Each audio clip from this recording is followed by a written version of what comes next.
അടിപൊളി ഡ്രിങ്കുമായിട്ടാണ് വന്നിട്ടുള്ളത്. കസ്റ്റാർഡിനെ കൊണ്ട് ഉണ്ടാക്കുന്നതാണ്. അപ്പോൾ അതിനാവശ്യമുള്ള പാൽ എടുക്കുന്നുണ്ട്.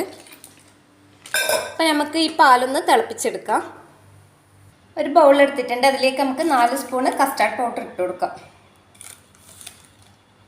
ഇതിലേക്ക് കുറച്ച് പാലിട്ടിട്ട് നല്ലോണം ഒന്ന് കലക്കിയെടുക്കാം. നമുക്കിത് ഈ പാലിട്ടിട്ട് നല്ലോണം ഒന്ന് ഇളക്കി കൊടുക്കാം. ഇനി ഇതിലേക്ക് നമുക്ക് ആവശ്യമുള്ള പഞ്ചസാരയും കൂടി ചേർത്ത് കൊടുക്കാം. അപ്പം നമ്മളെ പാലും കസ്റ്റാർഡ് പൗഡറും കൂടി നല്ലോണം ഇവിടെ കുറുകിയിട്ടുണ്ട്. നമുക്കിതൊന്ന് തണിയാൻ വെക്കാം. അപ്പം നമ്മളെ കസ്റ്റാർഡെല്ലാം ഇവിടെ നല്ലോണം തണിഞ്ഞിട്ടുണ്ട്. ഇനി ഇതിലേക്ക് നമുക്ക് കുറച്ച് ഫ്രൂട്ട്സ് ഇട്ട് കൊടുക്കാം. അപ്പം ഇതാണ് അനാറ്, നേന്ത്രക്കാഴി, മുന്തിരി, പച്ചമുന്തിരി.